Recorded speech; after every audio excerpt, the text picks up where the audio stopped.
2 वर्षापासून one nation one इलेक्शनची चर्चा आहे। मात्र आता मोदी सरकारनं विधेयक मांडण्याच्या हालचाली सुरू केल्यात। 2/3 बहुमतानं विधेयक पास करणं कठीण आहे। मात्र तसं झाल्यास 2029 पासून देशात लोकसभेसोबत राज्याच्या विधानसभांच्या निवडणुका होतील। पाहूया। लोकसभेसह देशभरातील राज्यांच्या विधानसभा निवडणुका सोबत घेण्यासाठी मोदी सरकारनं हालचाली सुरू केल्या। केंद्र सरकारनं कॅबिनेटमध्ये वन नेशन वन इलेक्शनच्या विधेयकाला मंजुरी दिल्याची माहिती आहे आणि आता हे विधेयक पुढच्या आठवड्यात संसदेत मांडलं जाईल। जर संसदेत वन नेशन वन इलेक्शन विधेयक पास झालं तर 2029 पासून देशात राज्यांसह लोकसभेच्या निवडणुकाही एकत्र होतील। एकत्र निवडणुकीसाठी काही राज्यांच्या विधानसभांचा कार्यकाळ कमी आणि वाढवण्यातही येईल। ज्या राज्यांच्या निवडणुका 2023 पर्यंत झाल्यात त्या विधानसभांचा कार्यकाळ वाढवण्यात येईल। सगळ्या राज्यांची या गोष्टीसाठी मान्यता आहे का? यामध्ये जनगणना कधी होणार आहे? जे डिलिमिटेशन अवेटेड आहे हे डिलिमिटेशन त्यावेळी होणार आहे का? ज्या राज्यांच्या निवडणुका उशिरा होतात त्या राज्यांचं नेमकं काय केलं जाणार? त्याचबरोबर यातून आणखी जे नवीन पेच निर्माण होऊ शकतात त्या बाबतीत काय केलं जाणार?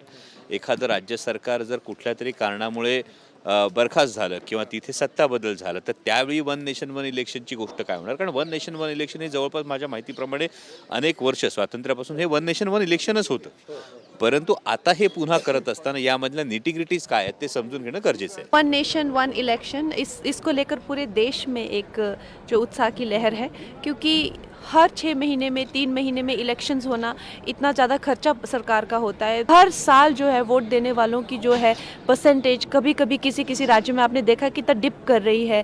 तो ये एक this is the need of the hour और आई थिंक सारे ही इसके पक्ष में है, पक्ष विपक्ष सब ये चाहते हैं कि वन नेशन वन इलेक्शन होना चाहिए। लेकिन ये बहुत पहले होना चाहिए था, लेकिन ये सारे जो काम हैं वो हमारे प्रधानमंत्री नरेंद्र मोदी जी के ही कार्यकाल में हो रहे हैं। पण हे एकत्र निवडणुकांचं विधेयक पास करणं मोदी सरकारसाठी तेवढं सोपं नाही। हे विधेयक पास करण्यासाठी लोकसभा आणि राज्यसभेत 2/3 खासदारांची संमती हवी। लोकसभेत 543 जागांपैकी भाजप प्रणित एनडीएकडे 293 खासदार आहेत आणि 2/3 म्हणजे 363 खासदार विधेयकाच्या बाजूने हवेत। तर काँग्रेससह इंडिया आघाडीकडे 234 खासदारांचं संख्याबळ आहे आणि छोटे पक्ष तसंच इतर जे कोणाच्या आघाडीत नाहीत असे 16 खासदार आहेत। आणि राज्यसभेच्या संख्याबळावर नजर टाकल्यास एकूण 245 पैकी एनडीएकडे आहेत 112 आणि इंडिया आघाडीकडे 85 खासदार आहेत आणि 2/3 खासदार म्हणजे 164 खासदारांची गरज आहे। तुमच्याकडे पाशवी बहुमत असल्यामुळे तुम्हाला जे पाहिजे ते तुम्ही मंजुरात करू शकता। संविधानाची चौकट सांभाळणं ही कोर्टाची जबाबदारी आहे, तशी पार्लमेंटची सुद्धा आहे। आता पार्लमेंट हे जर करणार नसेल तर कोर्ट आहे, तेव्हा कोर्ट आपली मर्यादा लक्षात घेऊन आणि आपली जबाबदारी लक्षात घेऊन संविधानाचं रक्षण करतील असं मी त्या ठिकाणी मानतो। लोकसभा आणि राज्यसभेच्या संख्याबळानुसार सध्या 2/3 संख्याबळ मोदी सरकारकडे नाही। त्यासाठी सर्वांची सहमती मिळवण्यासाठी आधी हे विधेयक जेपीसी अर्थात संयुक्त संसदीय समितीकडे पाठवलं जाऊ शकतं। Bureau report TV9 Marathi.